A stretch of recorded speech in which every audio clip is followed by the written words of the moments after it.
आज के इस वीडियो में हम बताने वाले हैं कक्षा 8 के विषय गणित। ठीक है, अब लोगों को पता होगा कि यहाँ पे क्या भरना है, तो चलिए हम बतला देते हैं। नहीं पता है तो यहाँ पे लिखना है, आपको अपना नाम लिखना है, यहाँ पे वर्ग क्रमांक लिखना है, और यहाँ पे विद्यालय का नाम लिखना है, यहाँ पे प्रखंड का नाम लिखना है, यहाँ पर संकुल का नाम लिखना है, और यहाँ पे जिला का नाम लिखना है। ठीक है, तो यहाँ पे प्रश्न संख्या देख लीजिए। यहाँ पे निर्देश दिया हुआ है कि इस प्रश्न पत्र में कुल 5 प्रश्न है, प्रत्येक प्रश्न का उत्तर देना अनिवार्य है। ठीक है, तो 5 प्रश्न रहेगा जिसमें सभी का 10-10 नंबर मिलेगा। ठीक है, तो चलिए यहाँ पे देख लेते हैं प्रश्न। तो यहाँ पे 1 नंबर में दिया हुआ है कि रिक्त स्थानों की पूर्ति कीजिए। तो यहाँ पे 1 का 1 नंबर प्रश्न है कि एक बहुभुज के भुजाओं की संख्या 9 हो तो उसके अंतः कोणों की माप का योग 1260 डिग्री होगा। उसके बाद दूसरा प्रश्न है कि 2 सिक्कों को एक साथ उछाला जाता है तो कुल संभव परिणामों की संख्या 4 होगी। उसके बाद तीसरा प्रश्न है कि अंकित मूल्य एवं विक्रय मूल्य के अंतर को बट्टा कहा जाता है। और चौथा प्रश्न है कि वह समांतर चतुर्भुज जिसकी सभी भुजाएं बराबर हो किंतु कोई भी कोण समकोण नहीं हो तो विषम कोण कहलाता है। उसके बाद 5वां प्रश्न दिया हुआ है 2 अंकों की सबसे बड़ी अभाज्य संख्या हो जाएगा 97 है। ठीक है,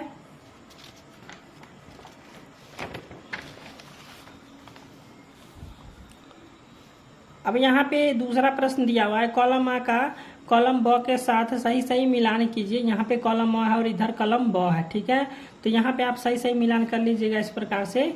ठीक है, यहाँ पे एक में दिया 2 × n-2 समकोण का हो जाएगा बहुभुज के प्रत्येक अंतः कोणों की माप का सूत्र हो जाएगा।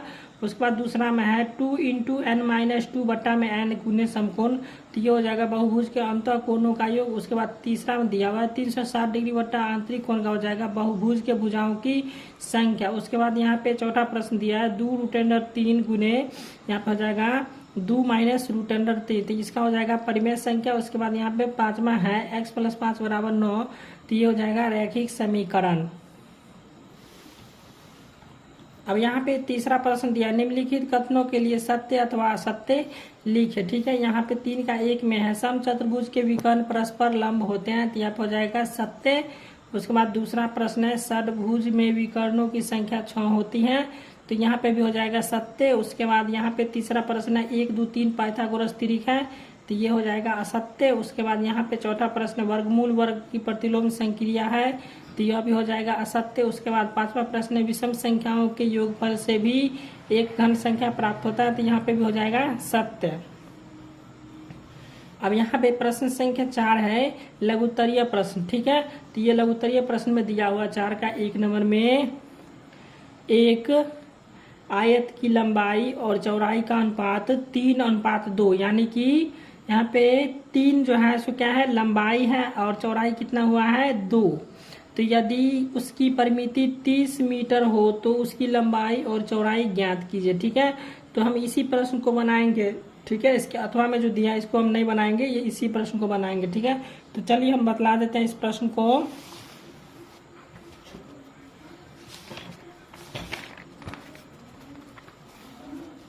तो यहाँ पे हम बतला देते हैं। ठीक है, तो आपका जो है यहाँ पे हम एक आयत बना लिए। ठीक है, ये हो जाएगा आयत, तो ये हो गया 2, बतलाए थे 3:2, तो 3 क्या है लंबाई है। ठीक है, और 2 चौड़ाई है, तो ये आयत पाती है। ठीक है, इसका 3 जो है ये 3 जो है सो आयत की लंबाई है और ये 2 जो है सो आयत की चौड़ाई है। ठीक है, तो यहाँ पे हम लिखे माना कि आयत की लंबाई कितना 3x। ठीक है, तथा आयत की चौड़ाई कितना माने 2x। उसके बाद हम प्रश्नानुसार चलेंगे। तो यहाँ पे अब हम प्रश्नानुसार चलेंगे कि आयत की परिमिति बराबर हो जाएगा 30 मीटर।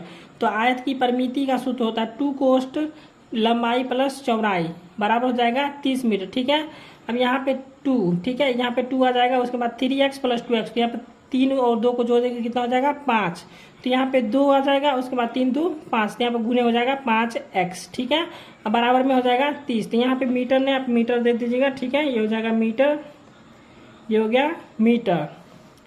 फिर इसको क्या करेंगे 2 × 5 हो जाएगा 10, यहाँ पे हो जाएगा x, यहाँ पे 30 मीटर, तो हो जाएगा 30 मीटर।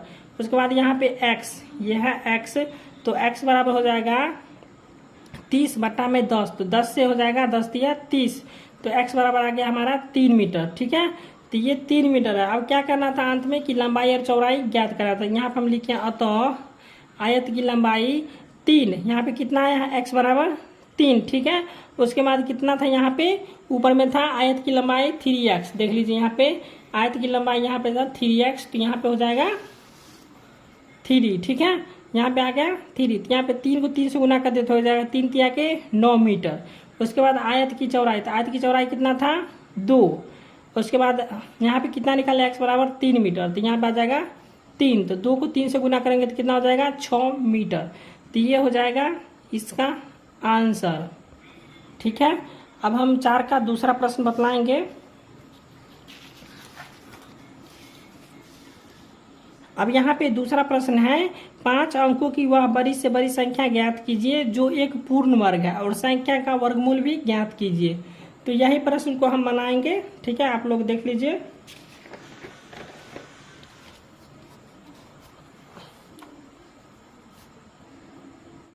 अब यहाँ पे 4 नंबर का दूसरा प्रश्न बताएंगे कि 5 अंकों की सबसे बड़ी संख्या हो जाएगा आपका, यहाँ पे हो जाएगा 5 × 9। ठीक है, तो यहाँ पे हम लिखे हैं 5 9 का क्या करना है, पहले वर्गमूल ज्ञात कर लेते हैं। ठीक है, तो यहाँ पे वर्गमूल निकालेंगे तो हो जाएगा 3 तिया 9। ठीक है, तो यहाँ पे आ जाएगा 9। उसके बाद 3 और 3 को जोड़ेंगे तो कितना हो जाएगा 6, तो यहाँ पे आ जाएगा 6। अब यहाँ पे 3 3 6 हो गया। ठीक है, अब यहाँ से उतार लेंगे 9 और ये 9 उतार लेंगे। ठीक है, तो यहाँ पे अब 1 लगाएंगे तो हो जाएगा 61। 61 एकम यहाँ पे हो जाएगा 1 देंगे, ये भागा है, यहाँ पे हम भाग लगाते हैं। ठीक है, तो यहाँ पे आ जाएगा 1, तो यहाँ पे इसको हम जोड़ेंगे तो 61 में 1 जोड़ देंगे कितना हो जाएगा 62। तो यहाँ पे आ गया। अब इसको घटा देंगे, यहाँ पे 9 में से 1 गया 8 और 9 में से 6 गया 3, यहाँ पे उतार लेंगे ऊपर से 9 फिर 9। अब इसको यहाँ पे 26 छक्का लगाए हैं। ठीक है, तो 26 छक्का कितना हो जाता है 26, यहाँ पे 626 है। ठीक है, तो 626 को जब हम 6 से गुना करेंगे तो हो जाएगा 3756। ठीक है, तो यहाँ पे आ जाएगा 3756। अब इसको जोड़ देंगे तो हो जाएगा 626 में जब 6 को जोड़ेंगे तो हो जाएगा 632। अब इसको घटा लेंगे, 9 में 6 गया 3, 9 में 5 गया 4, 8 में 7 गया 1।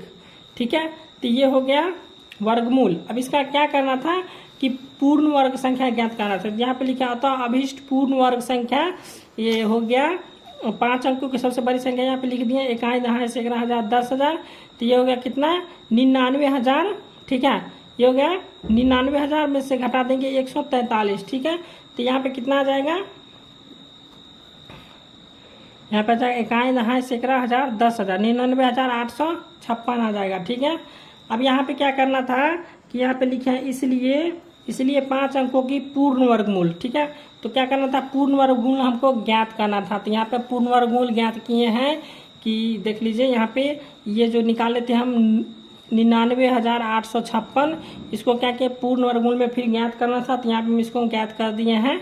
ठीक है, आप लोग इसको देख लीजिए और बना लीजिएगा। यहाँ पे आ जाएगा 6।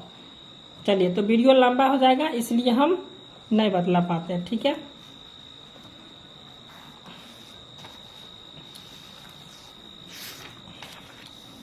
अब यहाँ देखिए प्रश्न संख्या 5 है दीर्घ उत्तरीय प्रश्न। ठीक है, यहाँ पे 5 का 1 में दिया हुआ है कि परवीन किसी परीक्षा में 294 अंक प्राप्त करता है जबकि उसकी बहन गुंजन उसी परीक्षा में 372 अंक लाती है। तो यदि परवीन को परीक्षा में 49% अंक आता है तो निम्न प्रश्नों के उत्तर दीजिए। ठीक है, तो यहाँ पे कौन में दिया है कि परीक्षा में परवीन के अंकों को या उसकी बहन गुंजा के अंकों से अनुपात क्या है।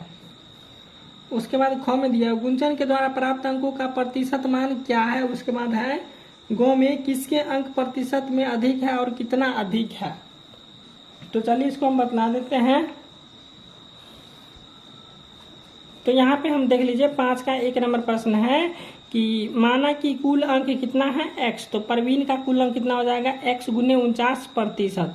तो यहाँ पे हम लिखे हैं 294 बराबर x गुने 49/100। तो यहाँ पे x बराबर हो जाएगा 294 गुने 100 बट्टा हो जाएगा 49। तो 49 छक्का होता है 294, तो 6 को जब हम 100 से गुना करेंगे तो हो जाएगा 600। यहाँ पे आ जाएगा x, तो x बराबर कितना हो गया 600। अब क्या करना था हमको कि गुंजन और परवीन का अनुपात ज्ञात करना था। तो यहाँ पे हम तो क का हमने यहाँ पे ज्ञात कर लिया गुंजन बट्टा परवीन, ठीक है। तो गुंजन का आया कितना 372 और परवीन का कितना आया 294। तो यहाँ पे 372 को हम क्या किए हैं कि 6 से काट दिए, ठीक है। तो 62 छक्का हो जाएगा 372 और 49 छक्का हो जाएगा 294। तो यहाँ पे कितना आ गया 62:49 इसका आंसर आ गया। अब यहाँ पे ख नंबर प्रश्न है, देखिए यहाँ पे ख नंबर प्रश्न है, माना कि गुंजन को A% अंक मिला, ठीक है। तो यहाँ पे 372 बराबर हो जाएगा 600 गुने A%, उसके बाद 372 फिर यहाँ हो जाएगा 600 गुने A बट्टा 100, यहाँ पे काट देंगे 100 छक्का 600, तो यहाँ पे हो जाएगा 372 बराबर 6A। तो यहाँ पे A बराबर हो जाएगा 372 बटा 6, यानी कि 6 से 62 यहाँ पे कट जाएगा, ठीक है। तो छक्का जब हम जो है 62 बार पढ़ेंगे तो हो जाएगा 372। तो यहाँ पे A बराबर आ गया कितना आ गया 62, ठीक है। अब यहाँ पे गौ में प्रश्न है गुंजन का अंक प्रतिशत अधिक है, ठीक है। तो यहाँ पे इसको हम निकाल दिए हैं कि 62 में से क्या किए 49 घटा दिए हैं, तो आ गया 13%। तो यही हो गया इसका आंसर और ये हो गया इसका आंसर।